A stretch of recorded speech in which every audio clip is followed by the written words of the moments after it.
And in November, there was this weird-ass movie called Forest Warrior. And Marcus, I just want to send you the image of it with Chuck Norris. Okay, I'm ready. And look at this. Can you imagine walking through the movie store? And you're like, oh, what's going on? Where are the new releases? And then you go into the new releases and you see this, and you're like, wait a second. Whoa. Okay. Now, Chucky. Come on, man. John McKenna is a spiritual being who is able to transform into bear, wolf, or eagle. He lives in the forests of Tanglewood, which is also a subdivision in my hometown. Yeah, I used to live on a street called Tanglewood when I was a kid. And has dedicated his life to protect them. One day, a gang of evil lumberjacks, led by Travis Thorne, arrived at Tanglewood to chop the forest down. McKenna cannot let it happen, and together with his new friends, Lords of the Tanglewood, a band of children who love to play in the forest, he battles against Thorne and his evil gang. Well, I think we have to watch this movie. I've never heard of Forest Warrior. Chuck Norris stars as Jedediah McKenna. Yep. Directed by Aaron Norris. I wonder who that is. Yeah. Evil lumberjacks. Yeah. Just lumberjacks doing their job, and that's what I bet. That's what it is. Yeah, there's a corporation they work for. They're just trying to get home, make their pancakes, and drink their paps. Yeah, but they get confronted by this mutant who can change into wolf, tiger, or bear, or whatever. Anyway, that's just a side thing. Forest Warrior, 1996. We'll post a picture of it to our social media. So that is the list of things that are coming out. That's what it's come out with. How did it do at the box office, this Long Kiss Goodnight? Yeah, so just to run through some of the little stats here. So, of course, like we mentioned, released October 11th, 1996. Was distributed by New Line Cinema. Came out with was made with a $65 million budget. That's a good amount right there. And, I mean, you get it in the explosions, a lot of good action. Last explosion, too, on the bridge is great. Yeah, it's obviously miniature, but that miniature shit's expensive to do. Yeah. I think this movie used all that budget to a fantastic degree. Yeah. It opened in just a little over 2,000 theaters, 2,200 theaters domestically. Widest release was a little over 2,400, but it ranked third on opening weekend with a take of a little over 10 million. So 10.1. And then it continued to drop a little each week after that. Total gross for it after it ended a 3-month journey in the theaters was a little over $89 million. So they didn't spray the walls, but they got a little bit of satisfaction out of it. They did. They got their money. They got their nut back on it. I bet they're thinking at this point, but with this, the director, the screenwriter, the star, the co-star, the supporting cast. I mean, I imagine they think this is going to be their tentpole. This is going to be their board identity. The money they're putting behind it. Well, that kind of moves us along to the behind the scenes of the movie a little bit.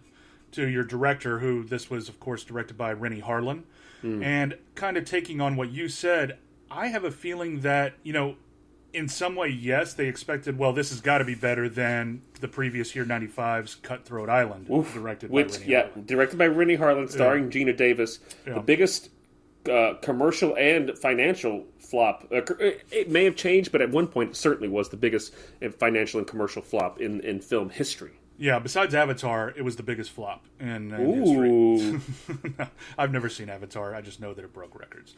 It did. But, $98 million budget. This is for Cutthroat Island. $98 million. A total take of $10 million. Jeez. Yeah. That gives me goosebumps just to think about the meetings that were had during that. The hair that was pulled out. Imagine me, Adam, just coming up to you and saying, Adam, I want you need to give me $150,000, and I'm going to turn that into something special. And I come back 3 months later with $125. Can you imagine all the producers that are sunk into this? Just like each day as they read the Variety magazine, they're drinking their scotch at 10 a.m. just trying to calm their nerves. They're like, oh my god, oh no, what do the reviews say? It's okay. We're taking it out of theaters. It's already made $10 million. Maybe we'll make it back on the VHS. No, they don't.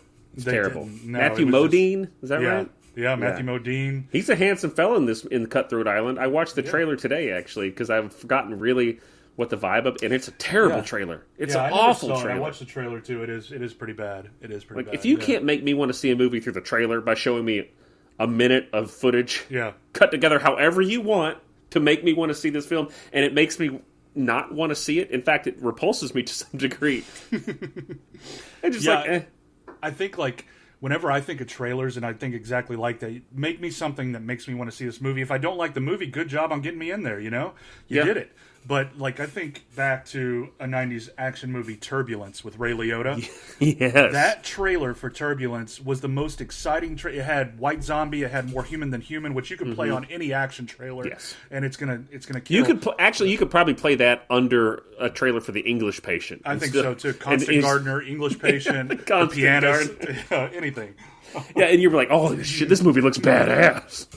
But I remember just couldn't wait till Turbulence came out. I was counting the days, and I went and saw it and was so disappointed. Yeah. But still, I go back and watch the trailer a lot. I've gone back on YouTube and watched that trailer a lot. But anyways, not to harken on it, but Rennie Harlin directed Long Kiss Goodnight, coming off the horrible flop of Cutthroat Island.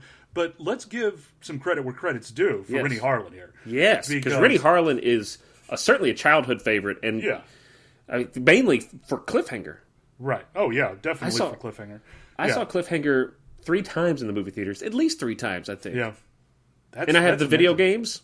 I wish I would have seen it in theaters. I saw it on Laserdisc for the first time when I first saw it. Yeah, and it was... That makes me want to go right now and buy a Laserdisc copy of Cliffhanger. Don't you own a Sega CD Cliffhanger? I do. I own a Sega CD Cliffhanger, and I own a Sega Genesis Cliffhanger. Nice. The Nintendo, when Cliffhanger came out, was on the decline in terms of releasing games, because at this point, pretty sure the SNES had dropped. Right, yeah, and September, we're talking about, Cliffhanger days, yeah. Cliffhanger days, which was 92 or 3. And NES production in their games to release on NES was less and less. So to find a NES copy of Cliffhanger is a goal of mine, but the only one I've ever seen has water damage. It's all crappy because I want the box, the manual, and the game, and it was $80, and I was like, I'm not going to do that. I didn't know that Nintendo NES, just Nintendo came out with a Cliffhanger game. I just remember seeing it on Sega CD. Well, that's the thing. It was a very right. We're gonna release it on there because we're still releasing games, but they released so much less. That's why the WWF King of the Ring game, which was the last game they made for Nintendo, it was at the end of Nintendo releasing games, and so it was just it's rare to find. But I do have it. Yeah. So I'm always on the lookout for a Cliffhanger NES game. Yeah, if you know the whereabouts of one, feel free to reach out. Hit us up. Yeah, BB Karate Podcast. Yeah, you got Cliffhanger, like I mentioned, which is near and dear to our hearts. You also have Nightmare on Elm Street 4, the Dream Master. Yes. You have Die Hard 2. Doesn't get a lot of props, but it should. Love still. It. So fun. Yeah. Who am I thinking of? Who is who has the small part in that? It's not even a speaking part. It's one of the henchmen, Jason Patrick. Is it Jason Patrick? T2. Yeah. The villain. The villain. Yeah. He's not the main villain. No, he's. I'm talking about T2. Yeah, I'm talking about that is Jason Patrick, who's playing the T-1000. Right, but his role in Die Hard 2 is very small. Yes, it's and when they're in the airport, it's one of the guys who you get a glimpse of him in the airport, like on the walkway kind of thing, the automatic walkway, that whole shootout. So he's in that. But you got Die Hard 2. You got Deep Blue Sea, another Sam Jackson favorite. You also have Driven, great little racing flick. If you've never seen it before, Stallone, excellent movie. And you got 12 Rounds. Cena, baby. Fun action movie. Cena, right there. WWE Studios, probably one of their best, other than Marine. Yeah. In terms of just watchable, digestible action movie. What about did WWE do any of the horror movies? Did they do Hatchet or something? See No Evil. See No Evil is with Kane. That's Kane. What I'm thinking of. There's sort of a legend story surrounding that where Vince McMahon was very hands on. So See No Evil. Oh God. I'm not sure. I never wanted to watch it. Mm-hmm. Not a big straight-to-video horror guy. But the story is that Kane is this monster, and he's mean and all this stuff. And, of course, he's mean. He's a monster. And he's killing these kids or these teenagers, and so that's the script, that's the story. And Vince McMahon is very much, like, involved, and the rumor, an innuendo or legend goes that he's calling the screenwriter and producers at, like, 3 a.m. like, whatever, I got this idea. And the idea is that, so Kane in the movie has this huge hook, and he throws it, and he, like, sort of Scorpion from Mortal Kombat. And at one point, Vince McMahon is like, he's chasing this girl down the hallway, and she runs away, and then he unzips his pants, and his huge dick just rolls down the hallway after her. And I don't think, I mean, obviously that make it into a movie, but the rumor, the sort of legend goes that that's sort of the calls they were dealing with, like, on a nightly basis. Man. I just want to call you at 3 a.m. Start doing that. Adam, I got this idea for this podcast. Yeah. Just whip her dicks out and let it go. They have they have Rennie Harlan attached to Rennie Harlan, established director. He is coming off with Geena Davis as well. Geena Davis just had this huge flop. She's attached to it. But Rennie Harlan is pushing for women in action movies, and he wants that to be a thing. Whether it's self-serving or not, because his wife is Geena Davis, who knows? But then comes along, badass screenwriter, and just he's written so many of my favorites. Shane Black, Hawkins, man, he comes in big dick Hollywood swinging. I'm Shane Black. I've written Predator. Drop some other ones for me. Predator, Last Boy Scout, Kiss Kiss Bang Bang, Last Action Hero. I mean, so here comes Shane Black, and he goes, I got this script. And the rumor is they paid him $4 million, which at the time, and maybe it still holds up, is the highest of studios ever paid for a screenplay. Yeah, went to auction. New Line bought it for $4 million. That's crazy. That's nuts.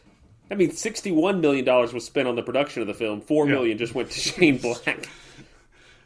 Shane Black, in that screenwriting, made a quarter of the box office gross of Cutthroat Island. Yeah, I guess that's what I mean. Like, New Line's willing to go that much for the script. The people attached to it are the people attached to it. Sam Jackson has done Pulp Fiction this time, so he's an Oscar-nominated actor. Geena Davis has won an Oscar for Accidental Tourist at this point. These are huge stars. Yeah, and you're talking... Oh, go ahead, sorry. Well, I'm just saying, and then you attach that screenwriter, that director, you surround them with these great actors like Brian Cox, Greg Bierko, like all these really well-respected theater and film actors, and you get a really fun movie that just didn't get them what they were shooting for, I guess. Yeah, and I mean, maybe we'll dive into it a little further down the line, but still, I mean, when Shane Black was writing this, he initially wrote it as a male heroine or hero for the protagonist or the main character, and then halfway through he decided that it just wasn't working and that he wanted to change it. He thought it would work better with a female. Yeah, so I mean, Rennie Harlan was absolutely trying to get the female protagonist. Shane Black, like you were saying, wrote this with a male lead and then just switched it, and it works so much better. I mean, the movie would probably be different if it's like an amnesiac father. Right. But I don't know. I feel like I would like it less if it's like Stallone. There's a certain fragility to Geena Davis's character mentally, where you're like, she's very strong. You can obviously see she works hard. She, like, even as a single mother, but it's like you do worry about her, especially at the beginning. She does a great job in this movie of like reversing that feel to where you're actually a little scared of her. Sure, yeah, and you even like mentioned this too when after we had watched it and talking about it a little bit before this, that what if we would have seen like a male in this, like Stallone or Schwarzenegger, or God forbid somebody like that. I mean, someone with those features. It's like True Lies that you had mentioned and brought up. It's like they're just too big. That they can take care of themselves. Yeah, that they had to do something and they should know what they did in the past in a way. When you see Arnold in True Lies, and his wife and daughter are supposed to just buy that he's this tax accountant or whatever he is, and he's like, I'm just here. I'm just here to do numbers. It's pretty You're like, good. I don't know. Yeah. You're something. You don't look at him and be like, this guy's in trouble. Yeah. Same as like, I don't know, just like, so when if you